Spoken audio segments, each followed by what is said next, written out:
to our channel. So we asked you guys to leave us a few different questions so that we could put together a Q&A video. We haven't done one of these in a while, so we were excited to put one together for you guys and answer some of your questions. So a lot of our questions were kind of similar in nature, so we'll kind of generalize those and answer them as best as we can. Alright, so let's get right into it. So one of the most popular questions we had was, would we ever consider doing surrogacy? So Ayla, do you want to answer this one? Sure. So obviously dealing with infertility for as long as we have definitely thought and considered every option that there is because we are basically desperate and that's how it goes. However, with surrogacy, we haven't gotten to that point yet. And that is because we don't have any kind of facts saying that I can't carry my own baby. The doctors haven't ever said that, right? So that's never been a technical issue. Obviously, the fact that it hasn't worked yet is kind of concerning, but we still aren't kind of sure that I can't carry a baby. Another thing is a big part of this whole journey, one of my big dreams is to experience pregnancy. Whether that's now or years down the road, I'm not exactly sure how it's going to work out for us, but experiencing pregnancy is really big for me. You know, not only pregnancy, but labor and delivery and also breastfeeding and everything like that. So obviously using a surrogate means that I don't get to experience that. And at this point, our embryos are only half of our genetics. It only has my genetic side because we are using a donor. So it's just using a surrogate, generally people would do so that they could still have their genetics, but since we're already kind of slowly losing that part of it, I'm not so sure that that would be something we are going to go forward with. That saying, things change. We have no clue how things are going to go in the future. That doesn't mean we're never going to do surrogacy.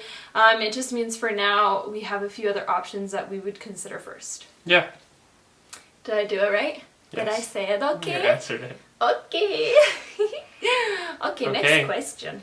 So the next question we got was, do we have a foster care program where we live? So yes, we do. Foster to adopt, I guess, is kind of the question as well. So you can foster to adopt where we live. And, you know, when we considered adoption and as we're considering it right now, there's obviously different ways to adopt. And yes, foster to adopt is one of them. However, I don't know if we would go that route right away because I think we'd probably look into... Do you want my answer? I want your answer. Okay. 100% honesty here, transparency. I don't know if I am strong enough to do foster to adopt or fostering. I really honestly don't know if I am strong enough for that. I think I would break. You know, if you have a baby and you finally get that chance to kind of act as a mom in however way, and then the risk of them going, because obviously the biggest hope for any foster care child is that they get to be reunited with their birth parent. That's the whole point, right? And we would hope that as well, but it would be devastating, and I honestly don't know if I could ever handle that. I think I'd just die. I think it would be very difficult because obviously you've started to build that relationship, no matter how old the child is that you have in your foster care program. And especially at this point in our lives where that's all we want, right? Yeah, so to have it taken away, it would be difficult. And obviously that doesn't always happen, but there is always that risk. So... So as we're kind of venturing into the adoption section, we're going to learn more. And obviously there are things that we don't know yet. But that's my initial response to that question is I literally, thinking about that makes my heart beat so fast and I get really worried and stressed out. Again, doesn't mean we never will do it. You know, who knows? It might happen. Maybe we'll find out more about adoption, decide that's the better route. But the second that we are answering the question, that's kind of how we feel about it. Yeah. I needed you to answer that because that's how I wanted to express it, but I just forgot. Okay. So the next question kind of is outside of our realm of infertility, and so it's more about us. And the question is, how did we meet each other? So, I don't know, you want to answer this? Should I answer this? I guess I can. You can. Yeah. We went to junior high together, and high school. So, well, and partially university. It's been a long time. So in grade 7, we went to the same school for the first time, and I started in the French immersion program. Ayla had already started since kindergarten, and so we weren't in the same classes, but we had, well, we probably were in some of the same classes. I mean, we were more... We just knew each other, basically. Yeah, we were more like acquaintances, I guess you could say. Yeah, but we became really good friends in high school. The later years of high school, for sure. Just after high school, we were kind of like best friends, actually, to be honest with you. And he was kind of friend-zoned, we'll be honest. I was friend-zoned, not kind of. You were 100% I was friend-zoned. And yeah, and it was a rough road for him, but... Because it was, obviously, we were friends for like 6 to 7 years. At that point, yeah. Yeah. So 6 years until I finally was like, you know what, I'm going to ask her out because I like her. And she said no. So I was like, well, that sucks. Yeah. And a year later, she comes out of nowhere, starts talking to me. Because we kind of didn't talk much for a year because she went away to Thailand. She went to Holland to visit her family. So she was, I guess, didn't really want to date at that time because she had a lot of plans. Yeah. So she put me on hold, came back to me in a year, and started hanging out with me, and basically kind of initiated. I pursued you. Yeah, I swear I just like something clicked in my head. I like matured so much over my Her family traveling. also, like one time I went over to their gosh. house and was hanging out, and they knew right away that I like obviously was very much into me. Yeah, like. And they would just like urge me all the time. They'd be like, Caleb's He's such a nice good guy. guy. He's a lot You nicer should than go all the for rest of the him." guys that you dated, Yeah. and you should definitely consider him because we like him and you should too. So and finally I did, and she that did. was the best decision I ever made. July 11th at midnight. Anyways, this is getting mushy. So we dated and now we're married. Yeah, it all happened quick, but because we had that really solid foundation of being friends and knowing each other, like I knew almost everything there was to know about him, and then we kind of just basically rocketed from there, and it was just quick. But that's why we got married young, and that's why we didn't date for very long before we got married. Yeah, but we're okay with it, and we are And happy it's with worked out how it well. worked. Love you. Love you too. Okay, next question. Next question. Do you see Ellie back there? Where is she? Where'd she go? There she is. She's so cute. She's always on those so photos. Cute. So the next question that we received was, have we thought about adopting frozen embryos? So embryo adoption. And you know Yes. what? Yeah. Embryo adoption is something that we definitely have considered. It's high on the list kind of things that, like the next steps kind Yeah. of. So we obviously have our own frozen embryos right now, and I think we would use those because I think it just makes sense. If we already have our own, why wouldn't we? And if they work, if they don't work, well, even if they do work and we get 2 kids or 1 kid out of them, we still want more. So I think the next route would definitely be frozen embryo adoption. I think embryo adoption is, I think it's like 95% sure that it will happen in our life at some point. Yes. We're not exactly sure how or how kind of the proceedings are going to work, but it's definitely something that we consider because we are already interested in adoption, and then factoring in that whole like I would really love to carry the child. That would just be like the best of both worlds, and it would just be really, really cool. So we are very, very, very open to that, and that would probably be kind of one of the next steps with our frozens if they kind of don't work. Yeah, definitely.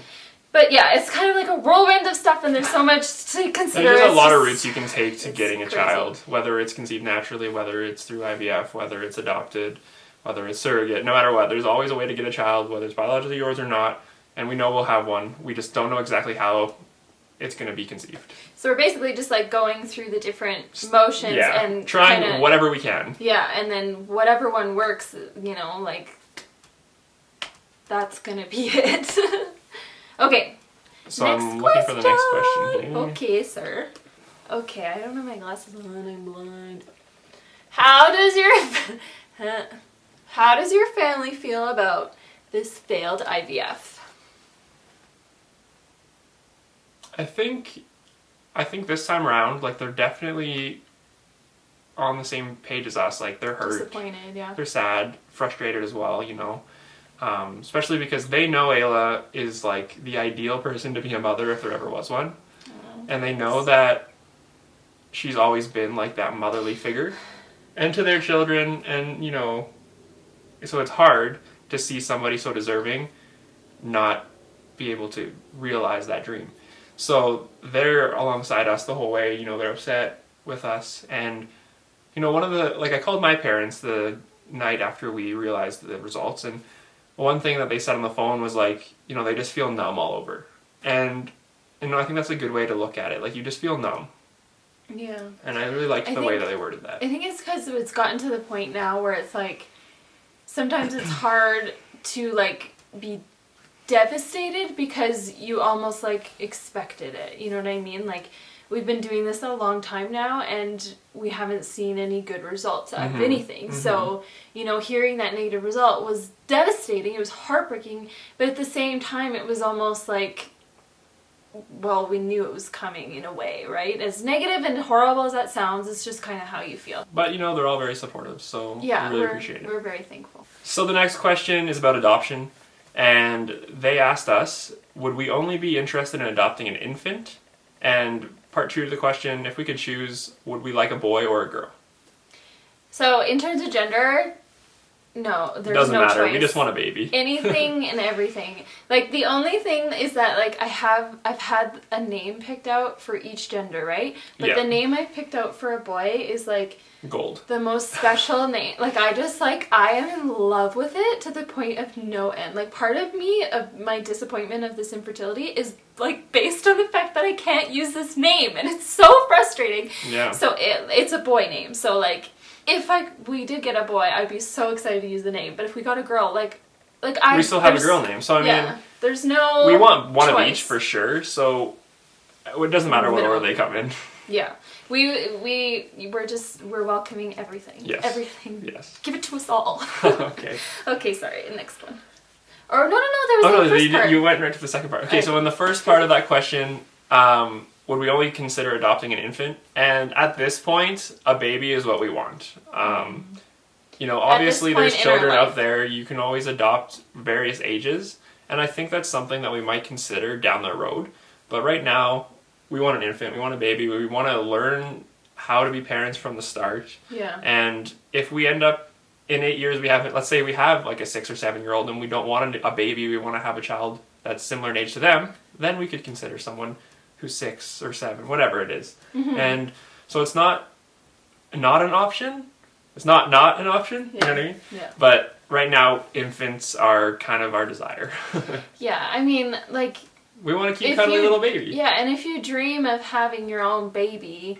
you don't want to skip that. The same goes for adoption. You know, you want the nursery, you really hope for, you know, watching them progress and learning to walk and all of those milestones that if you're just, for your first child, you don't have, then it would always feel kind of like something was missing, I think. And so it's a long stage of life, and it's a big piece of a child's life, and I think it's important to be able to live through that. And we're like, you know, like new parents, whenever we get the chance, I feel like you need like that time. Yeah. Not like the practice, but you know what I mean? You need that time. We need that time. We need it. It's important. Yeah, so that's kind of where we're at. How on earth do you keep your positivity and motivation to keep going? Girl, I don't know. There's a lot of stuff that you don't see, obviously, because we're not always filming our life. And so... This face isn't always smiling. Like, yesterday I had a rough day. Yesterday was rough. I mean, emotional, I think. You're thinking about how badly you want this to work, and it's just frustrating. And, I mean, we do deal with it quite well, I think. I think just because we have each other. And because we share these videos. Yeah, and we read your comments. It's very therapeutic, right? To sit here and to talk it through. Whereas a lot of the times you might not actually get to express all of those things. Right. And here we are doing it often. Yeah. the biggest thing that I can say is just that drive. That desire to have a family doesn't ever diminish. It never goes down. It never disappears. Yeah. No matter what I am feeling, no matter how crap I feel, no matter how sad I am, I always want to be a mom, and I always want Caleb to be a dad. And that it never changes. And that is what keeps us going, and that's what keeps the motivation. Like, no matter how tough, it doesn't matter. We know what we want, and we have to get there. Go whichever way we need to go, and up and down and through whatever to get there. So at the end of the day, we keep that in our minds, and that's our focus, and that's how we do it. What would we like to tell a future doctor about how they can better assist those struggling with infertility? I would say the biggest thing for a doctor to know is you're at a clinic, you have a handful, if not 100 clients or patients that you're working on consistently, whatever, right? Because we've been with our doctor now for 2 years. So the biggest thing I would say is do not group everyone together as just having infertility, and you're just, generalizing everything and trying to, I guess, go through their cycles, and if things fail, it's like, well, it happens all the time, whatever. I think you need to treat everyone specifically as if they're the only ones you're working with, and treat them with compassion and understanding, and just be super kind all the time, because for them this is a huge deal, and obviously for a doctor he deals with it every day with many different people, so that can be diminished a little bit. So I think just not grouping everyone as the one giant group of people suffering with infertility, but rather just focusing on every patient. Just being honest. The worst thing you can do is create false hope, and I know that's not ever what any doctor is ever meaning to do, but giving it to your patients straight will help them so much more in the long run. Even if it's difficult to hear at the beginning, just being straightforward, I think, could diminish a lot of suffering. I really have appreciated that when we've gotten honest truth. And we do get that, yeah. We're going to end the questions there, because you've been watching for a long time, and we appreciate it if you've been here the whole time. Yes. So we will let you guys go. Yes. There was lots of really good questions, and I hope we answered them and kind of gave you what you were looking for. Yes. So we are actually planning, just a little tidbit, we're planning on doing kind of a video that's talking about kind of our infertility story from the beginning. So that is going to be a very detailed kind of explanation of what this last 3 years has been. So definitely give this video a thumbs up if you think that is a great idea, or a good idea, but mostly a great idea. And also if you like this Q&A, because we love kind of interacting with you guys in this way, it was a lot of fun. So thank you guys for watching. Like Ayla said, thumbs up, and subscribe if you haven't already for more awesome videos to come, and we will see you in the next one. See ya! Alright guys, that's a wrap.